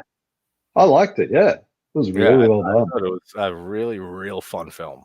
Yeah, Heather Graham, Taxi in Barbara Hell, and Barbara Crampton. That's one of my favorites. Oh man! But it's so funny because I watched that Killer, the babysitter movie Killer, and the sequel all got the same actor in it, and I watched it within the same week. Isn't it funny when that happens? That happens all the time with me. Those little idiosyncrasies that you watch a movie, then you pick another movie for later in the night or something like that, and the same director, the same writer, the same effects artist, or an actor's in the same one, or like it some way relates. That shit happens all the time. Yeah, it's crazy. All right, guys, we're just on. What are we? An hour and 41 minutes in. We've discussed all 5 Scream films and Phantasm films. Indeed, we have. Yeah, we went on to other franchises, other films. So I guess let's see what's coming up on your channels. Gord, do you wanna? What have you got coming up? Oh man, tomorrow, the Sunday afternoon matinee at 1 p.m. Eastern time, and JT will be joining me for Cronenberg Shivers. That'll be fun. Nice. Monday night, I'll be with Juno for Pro Wrestling Live at 10 p.m. Eastern time, and then Tuesday night for the Extreme Theater will be Confessions of a Serial Killer from 1985, the other underknown Henry Lee Lucas movie. It's kind of like Henry, but it's not like Henry at all. I know what you mean. I've seen it once. But I haven't even heard of that movie in a long time. Somebody bring it up.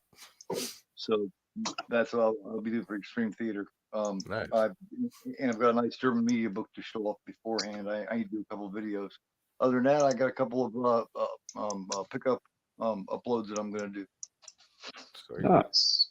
Yeah, that thing dog that you got, the neck is fucking awesome, Keith. Yeah, that shit looks so good. See, I wouldn't be. I couldn't be a collector like that because even back in the day, I opened all the shit. Fucking I would be the first one ripping that box open and setting that thing dog up and stuff. Like I would be a kid in a candy store. It looks so cool. Yeah, that looks fucking sick. I love it. There's the big arm that comes through the ceiling is there too, and that's awesome. I gotta track one down. It's cool as fuck, man. And that'll be cool because now that I'm not doing Firewalk with me, since Jamie's not feeling well after this, I'm going to do the video on the fly. That's Cronenberg, and that'll tie in perfectly with tomorrow with you with Shivers. Excellent. So we got a double. I'm in for a double Cronenberg feature. And in the next Sunday for the matinee, I'm going to be Rabbit. I'm going to squeeze the play in sometime soon. Nice. Both Rabbit and Shivers are just I did rewatch Rabbit quite recently and still holds up to this day. I watched it recently too. I think right after I saw Shivers a few months ago. I threw Rabbit on right after that just to go back to one I've seen a lot more. Yeah. What I noticed that too. Like a lazy potato chip. You can't just watch one. You watch one Cronenberg and you gotta put another one in. You know. That's what happens, and that's what's gonna happen tonight. It's gonna be The Fly. I've got to rewatch Scanners. I've got to get back into that. Scanners. I haven't watched the original Scanners in years. Top 30 films of mine. Scanners. Yeah, I love that movie. Even though it's not my favorite Cronenberg, The Brood is. No. But Scanners is just fucking a masterpiece of a movie. Michael Ironside is unreal in that. Like Rubik. Speaking of Cronenberg, Brandon Cronenberg, Infinity Pool. Loved it. It was like my second or third favorite film of the year. Yeah. Of last year. That's the one film his that I do like. I don't like his. Yeah, I know you don't like his other. Me and Sean have talked about this because his Possessor. Yeah. I still have Possessor to see was weird. That's the one I still have to see by him. I saw his other movie, his first movie. Then I didn't see Possessor. Antiviral. Antiviral.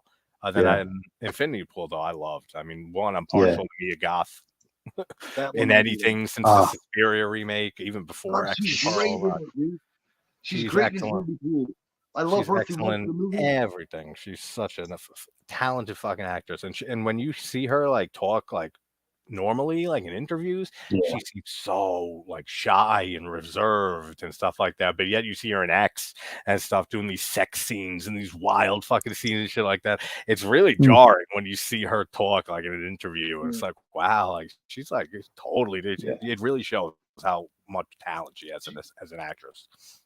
She controls your emotions in Infinity Pool, man. Because the whole first 2/3 of the movie, the first 2 acts, you like her. You know, you like her adventurous character. And then in the last part of the movie, you fucking hate her because she's this fucking bitch. Yeah, because then you find out exactly what's been going on. Yeah, fucking bitch. Yeah. It's like, how dare you? That's what I hated about like, that one. Yeah, I just found like some of the film itself. It was just very pretentious. I can see that. I mean, the story is completely out there. And, I like the idea of the story. I thought that was great. Like, you can get away with anything as long as you're rich enough to pay for it. Yeah, I thought that was good. It really felt like one of his dad's films. It really did. He definitely was unique He's style. got he does have an eye for the way certain shots come in. Like that opening scene, it's very off-putting. Like the way the camera turns around and it flips the whole world upside down. Like it's very foreshadowing. But I think I actually preferred Possessor over Infinity Pool. Yeah, see, now I really got to fucking throw Possessor on sometime because Sean keeps telling me about it. Now I've heard nothing but good things about Possessor. It was just one that slept on. I just slept on and never got to. I can imagine it being weird as shit too. Yeah. Possessor to me feels unfinished. That's my problem with Possessor. It doesn't feel finished. It just ends like it ended, and it was like, what the fuck was that? I gotta check. I gotta finally throw that one in. I was not satisfied. Yeah. All right, JT, what do you got coming up? Fly by Cronenberg. I'll try to have the video up. It'll be sometime before tomorrow with the stream with you, Keith. Then Shivers tomorrow, and me and Knight are going to be doing a video on In the Mouth of Madness. Tomorrow we're recording it tomorrow evening, and I'll edit it and love that. Get that out. Yeah, me too. I'll get it out this week. It's my third favorite Carpenter movie, so that's going to be fun talking with Knight about that. I know he loves that movie also. And then Monday is interview with Andy Barclay. Yep. Which is going to be fucking sick. Finally happening. Yeah, it actually went pretty fast with all that. Yeah. I saw it. I won't be able to watch it live, but I definitely will catch a replay of that. So it's a half hour. It's shorter than most reviews, just because I'm paying him for his time and stuff. But for him, I mean, for the guy who started Child's Play, Andy Barclay, that's for me anytime. Like, to have a chat, and I've been talking with him a little bit on Instagram. Nice guy. He's a musician. He's a musician also, which I didn't know. He has a music production company, so we'll talk about that a little bit when I have him on. Nice. But that's the rest of the weekend, and then who knows after that? I can't plan anymore. Well, I can't say I'm doing shit anymore, because if I do, then it's not going to happen. Or it's going to happen like months later. Or like. It's just how it always goes. So now I won't even announce like a movie. I'll just be like, I'm gonna watch this, and then if it turns into a video, then it's a video. If it's not, then I just watch the movie. And that's how the night went. What's up, Mikey? Mikey's in the chat. Hey, how you doing, brother?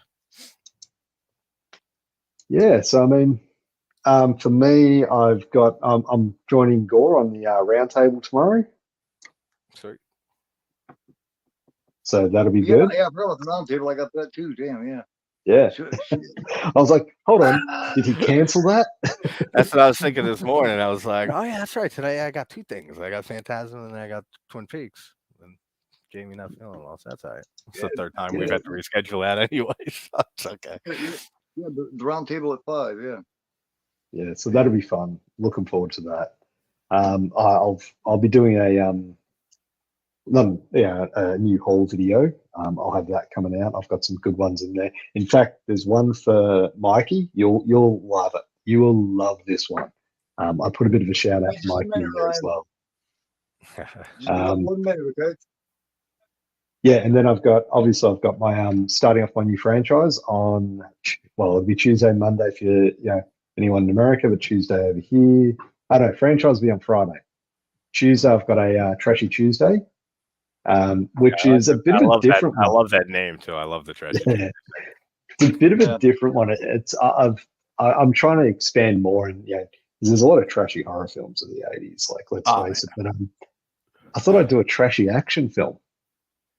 Cool. It's always fun to jump out of the horror genre a bit. Yeah, like, that's why every now and then you see me do a comedy or something. Like I did Weekend of Bernie's recently. Like just something to just cleanse the palate and fucking watch something completely different. Talk about something completely different than horror. Well, I did The Outsiders. Yeah, I did The Outsiders and The Wrestler. It just felt good to go out there and do that. Yeah, right. Like just to get out of horror, just for a bit, just to talk another movie or two and stuff.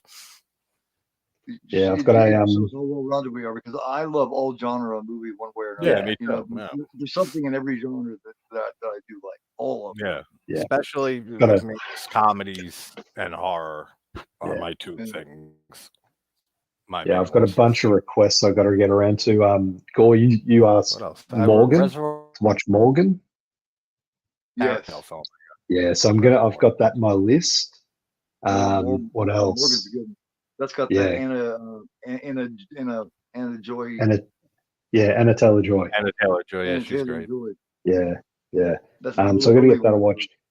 King Gore actually suggested the Invisible Maniac. I've heard of that. I never saw it. That doesn't surprise me.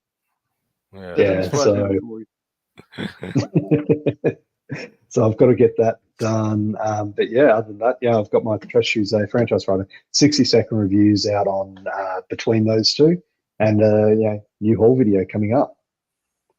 Nice. Oh god, sounds good. What's the next franchise again? No. Or are you keeping it a secret till franchise? Keeping it a secret, but it's a good one. Well, I think it's a good one. I think it's cool.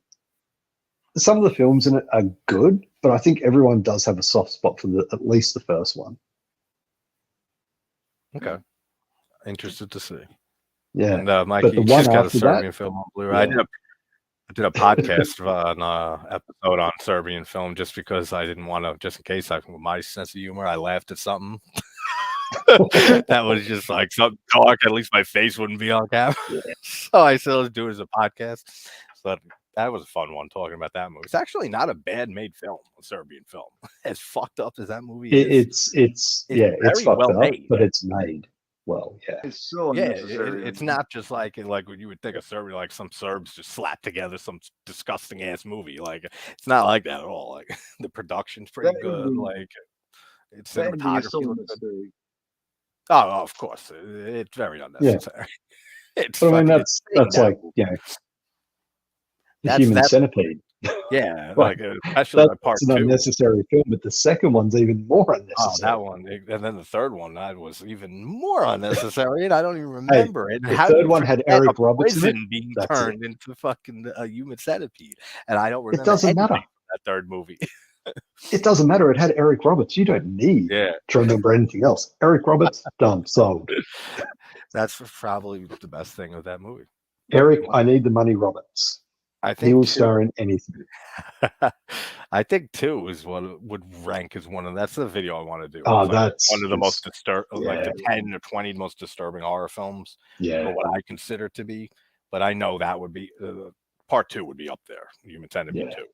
And definitely. Serbian film, Salo, 120 Days of Sodom, which I can't. I hate that movie. Yeah. I watched that movie twice. I don't know what people see in Salo. Like that movie just does not work for me in any way. That's just There are some films out there that just messed up, and Corey knows them all. I'm sure. Like he's. But no, it's like some of them. You watch them and it's like I can't believe I watched that. But then you think about like the way they're actually made, and you're like, it's actually really, like you're saying with Serbian film, it's fucked up, but it's made well. Yeah, like it's something I always try to distinguish between. Is it, know, you can hate a movie just for like premise and everything and stuff in it, but it's still very well made, and that's something I always try to distinguish between, because it is an important distinction. Because a lot of people just say that movie is trash, it sucks, and that makes the average person think this movie is an awful movie. It's made terribly. Everything is awful in it, and that's not true. Like, so it's always important, I think, to look at just how a movie's made, like regardless of the context and the story in it, because that is an example of one fucked up movie that is not fun to watch it or anything. No, but it actually is competently made. It's a very well made film. Yeah, and I think that's one of the things. Like, you can get a lot out of a movie that's made really well, but then you can also, on the flip side, you can get a lot out of a movie that's made terribly. Like, if there's some passion behind it, that's all it can be a low budget movie. That's all it takes is passion, or just the charm, creativity. I mean, look at all the movies that we fucking love from the 80s, like Pieces and The Mutilator and like Blood Rage, all those slashes. They're not good like movies. Pieces is not a well-made film. I mean, it is effects-wise stuff, but I mean, it's not a good movie in any way. That's but coming it is up in a fucking excellent movie. It is one of my favorite films in the 80s slashers. I will be doing Pieces eventually. I let you guys go, man. I've turned the lighting over to my son. That's but right. But thanks. Thanks for having me, man. I appreciate it. It was a great time, great talk as always. Yeah. Thank you for being here, Gord. It's much appreciated. I'll talk to you. I'll talk to you in the morning. Before the. I'll see you tomorrow as well. All right. Later on, guys. You guys have a good night. Take care, buddy. See ya.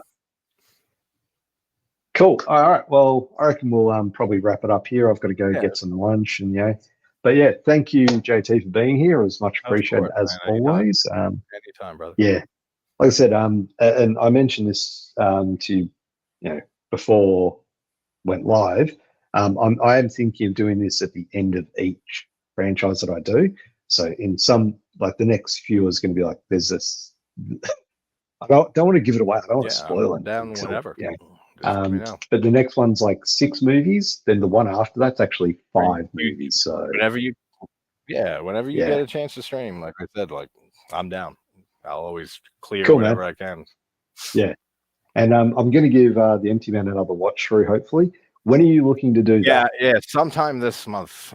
I definitely, because I just rewatched it last night or this morning, whatever it was, and then I'll do a video on it. I want to do in the next few weeks, and then maybe like the second to last or last week of the month, one day. And probably do like a talk. I'll probably try to bring somebody, 1 or 2 other people in, so it could be like a group discussion on it, because there's a lot in that movie. To dissect. Just that the whole opening scene's a movie in itself. It's one of my favorite cold opens. The whole 20-minute cold open is just absolute phenomenal. It's just excellently made. Like that brought me in immediate, and it was a short film from him, and that's why it feels kind of like it could be its own thing. It was a short film by him, and then he made it the intro of the movie and worked it in with everything. But like that was originally its own thing, like a 20-25 minute piece, but so well crafted. But like the theories go on forever for that. So definitely would love to talk with you, Mikey. Take care, Mikey. Yeah, definitely. Yeah, we'll definitely work that out. Let me know. I'll work it in. But other than that, I'll let you go. Again, thank you to yourself and for everyone in the chat. If there's anyone left in the chat, I don't know. I haven't really been taking a look at it, but it's all good in the hood. All right, cool. Thank you very much. I'm going to end the stream now and have a good one. Take care, guys. I'll talk to you It soon, is. man. See ya.